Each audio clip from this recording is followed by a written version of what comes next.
Hello and welcome to HyperDog Digital. This is Scott. And today we're going to take a look at the Lenovo smart clock. I've actually already unpacked it and been using it for several days, so we'll just go ahead and move right on past the box. Here are the contents of the box, which includes obviously the clock itself, power cord, and some instructions. We'll just take these nice, well done instructions and toss them aside because we don't use instructions here. The power cord is fairly standard, not really much to look at there, so we'll get right to the clock itself. It's got a nice wedge design to it, as you can see there. On the bottom you have a couple of different rubber feet here that will obviously hold it in place when you set it on your desk or whatnot. The front is the screen with a couple of mic ports right there and there. I don't know if you can really see it on the screen or not. Finally, on the back you have the power ports right there, a power port right there. You have a switch that will mute the mics for you, and you have a standard USB port here. Also on the top you have a couple buttons for your volume, so it's plus and minus for up and down, of course. The outside has your standard speaker fabric covering all the sides, and you can kind of feel the speakers through the fabric here on the sides and on the top. And really that's about it. So let's go ahead and power this up and take a look at how it works.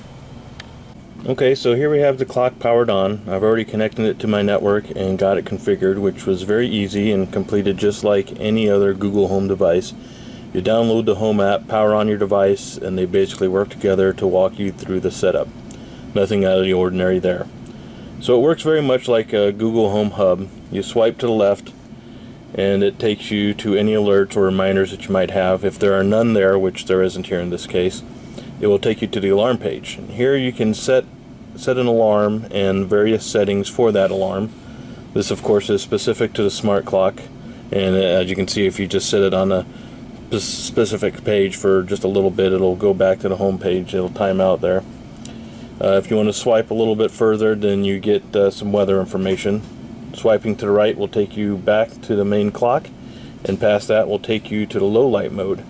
It will generally go into this mode right there. Will generally go into this mode when the lights are turned off or dim enough, if you have it set that way. Alright, so swiping down will drop a few menu items. Alarms, which is the same as the alarm screen we've already looked at.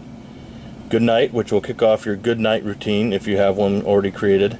And play music, which will play music from whatever service you might have configured for your Google Home devices. Alright, so swiping up brings up a few other configuration options. You have your brightness, your volume control, do not disturb, and settings. Under settings you can change the clock face, display settings, and your network configuration. There are several different clock faces for you to choose from. We'll take a look at those right here. Each one can be configured in some way or another, some more than others.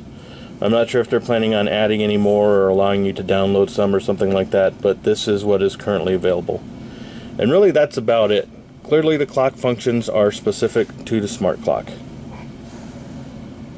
So the biggest difference is the size. This is much smaller than a Google Home Hub, and that is so you can more easily fit it on your nightstand or desk or wherever you might normally have an alarm clock. It works just like any other Google Home device, so it can do all the same things as the Mini or whatever you might have. But what makes that an advantage is also kind of a disadvantage, because the screen is so small you really aren't going to be able to see much unless you're fairly close. So for example, when I'm getting ready in the morning and I might speak across the room to the clock to tell me the weather, while I can hear it fine, I can't really see anything that's on the screen. Of course, it's not really made for that, so I'm not sure how big of a disadvantage you really want to call it, but that is there. In the simplest terms, it's exactly what it says it is: a Google Home device with clock functions pushed to the forefront. So in the end, it's a really cool little device. You could certainly do with a Google Mini or a Google Home Hub in its place, but you get the screen that the Mini doesn't have, and the small size that the Hub doesn't have. So it certainly fits a specific purpose, and I think it does it pretty well. Is it necessary?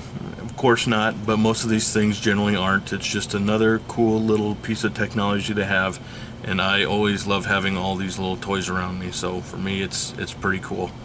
I hope this video has been helpful to you, and I look forward to seeing you next time.